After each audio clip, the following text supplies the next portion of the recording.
Yung mga micro na Maltese. Come here. Where are you? Come. Mommy.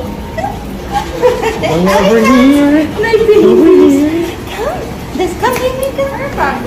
Oh, maliliit. Magti-3 na yan. Come. Hello, shall we? Hi, Toma. Hello there, welcome back. Oh my gosh, hello, babies. My micro Maltese. Are they? They're so 3 years small. old na. Oh, they're so small. Yeah, they won't grow na. Oh my gosh, they're babies. How are you? How do you like your Fun. I know, I saw on your travel photos. I went to Tokyo also. I know, you went to Tokyo, you went to Europe. Yeah, me and Mia and I Yaya. know, grabe ka. I said how long were you there? 15 days. Total with Tokyo back? Yeah. So on your way back, you went to Tokyo? Yeah. A&A.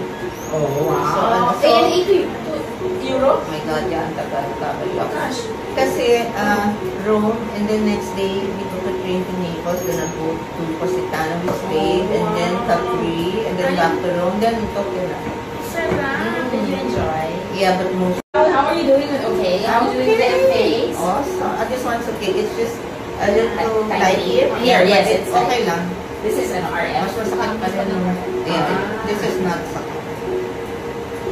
It's sarap parang Masarap, diba? Parang minamasahe. Diba? This is my new favorite now that I'm facing. Yeah, she was saying yes. first time. Para tuton. Yeah. Shawls, para magtuon yung Yan nga face. eh. I can feel it. Muscle Yes. yan. Oh, well, it's really good kasi this is the only machine that works on the muscle, on toning the muscle. A lot of times, yes, it's very. A lot of times you work with the skin, but we don't work on the muscle, and you also have to exercise your muscle and tone your muscle and lift your muscle. Any muscle, yeah. Yeah. So for the face muscle, it's good that we're tightening and toning and lifting it, so that we're treating siya with 360 degrees from skin, muscle, fat, lahat na, but making sure that all aspects of our aging is addressed. And of course, it also helps improve na rin your lines and wrinkles. But if you really want to tone the muscle, because wrinkles is caused by muscles, right? When the muscles relax, you get droopiness, you get wrinkles. As we age, yes, our muscles will droop, our muscles will become lazy, so our face will sag. So you need to tighten. And here also, this is very nice for lifting the brow as well. Yeah, I'm not scrunching up my face. The machine is doing that. Yes, look at that. This one, look. Yeah, look at that. That's not me. That's the. Working on your muscles, tightening it, by contracting it, by working out your muscle on the face. So this is really the complete face workout. Yeah. Parang sit-ups. I know. So you're just lying down, but it's working on your muscles, diba? It's working on your face. It's not masakit. It's not masakit. A little pulling lang here on top. Yes. Kasi it's stretching it. I mean, there. Because it has to pull your muscles. Correct. It has to work on the muscles that pulls your brow up. So you want to lift the brow like that. So. Ay, hirap mag-artista ko. Ako artista, wala akong pakialam. But I know. I love when I'm here, I'm pampered.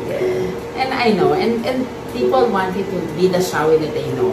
You have to look your part. Exactly. Yeah, when they watch you, one thing, you have to be presentable naman. Oo naman. Okay, because a lot of people idolize you. And of course, you have to be, diba? You also have to, take care of yourself. About losing weight.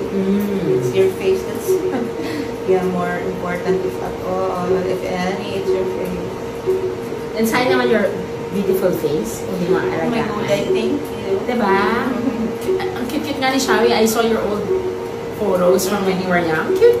Singer na din. Parang when I sing, so maarte pa nagpo-post, I go, okay, sino dito yung mag-a-artista? Diba? Kitang-kita. Ang cute talaga. Thank you. And you have a baby face kasi.